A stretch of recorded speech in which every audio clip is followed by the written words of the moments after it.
इस वीर भूमि का भगवा में रंग देखकर मैं गर्व का और गौरव का अनुभव कर रहा हूं। साथ ही ये मेरा सौभाग्य है कि इस वीर भूमि पर मुझे मेरे विचार रखने का मौका मिला।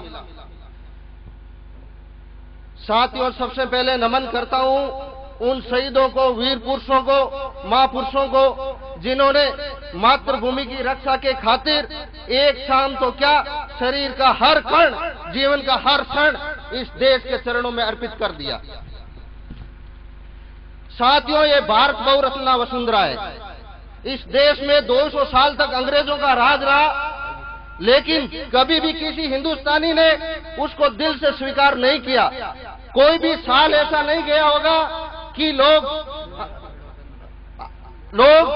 इस आजादी के लिए अपने आप को आहूत नहीं किया होगा, अपने आप को मिटाया नहीं होगा। ये हमारा इतिहास रहा है, ये हमारी परंपरा रही है। तो मैं आपसे आह्वान करता हूं, ये परंपरा निरंतर पीढ़ी दर पीढ़ी संक्रमित करने का हमें निरंतर प्रयास करते रहना चाहिए। और साथियों, कोई भी समाज या धर्म या राष्ट्र जब इतिहास को भूल जाता है तो इतिहास रचने की ताकत भी खो देता है। कुछ लोग सोचते हैं कि भारत का इतिहास एक परिवार से शुरू होता है और एक परिवार तक ही सीमित रह जाता है। तब प्रश्न खड़ा होता है, साथियों, हमारे शहीदों ने रावी नदी के तट पर किस बात की शपथ ली थी? मातृभूमि का अभिषेक स्वयं के रक्त से किया गया। क्या कारण था? आजादी के लिए भगत सिंह, राजगुरु, सुखदेव ने फांसी के फंदे को हंसते हंसते गले से लगा दिया था। और अंडमान काली कोठरी के बीच वीर सावरकरों ने आजादी के गाथाएं अपने हृदय के रक्त से लिखी थी। क्या ऐसे हिंदुस्तान की कल्पना की थी? क्या? और जब भगत सिंह की मां से, फांसी के फंदे पे झूलने वाले भगत सिंह की मां से किसी ने पूछा, मां तुम शहीद की मां होकर के आंख में आंसू लाती हो? तो उन्होंने कहा, मैं मेरी कोख के लिए रो रही हूं, कदाचित मेरी कोख में एक भगत सिंह और होता तो उसको भी इस देश के चरणों में अर्पित कर देती। लेकिन साथियों, आप दिल्ली में बैठे लोग उनको भूल गए हैं। यदि जरा भी उनको याद रखते तो आज इस देश के हालात ऐसे नहीं होते। साथियों, भ्रष्टाचार के साथ साथ, बेरोजगारी के साथ साथ हमारे सनातन संस्कृति भी खतरे में है।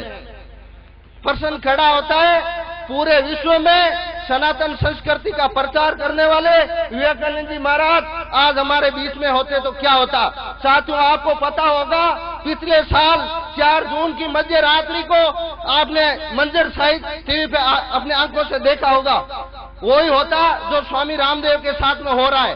पूरी दुनिया के सौकौन सेकुलर उनको नोच लेते, उनके ऊपर तरह तरह के आरोप लगा करके और इस देश की सीबीआई को उनके पीछे लगा देते। सबसे बड़ा दुख जब होता है हमारे भगवा वस्त्र धारण किए हुए संतों को जब उग्रवादी, आतंकवादी कहा जाता है।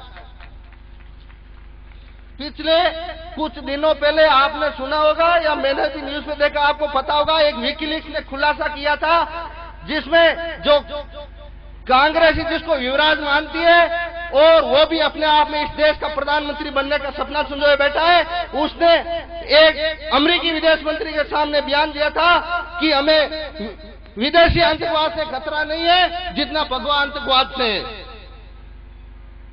तो मैं आज उस युवराज को बता देना चाहता हूं कि तुम्हें भगवा का इतिहास पता नहीं है। भगवा है पद्मिनी जोर की ज्वाला, और जिस दिन ये भड़केगी तुम तो क्या, तुम्हारी सरकार को भी इस हिंदुस्तान में बचाने वाला कोई नहीं होगा।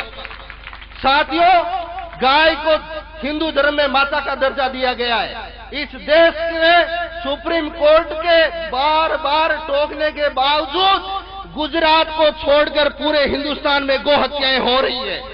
जिस गौ माता की रक्षा के खातिर वीर तेजाजी महाराज ने अपने आप को आहूत किया।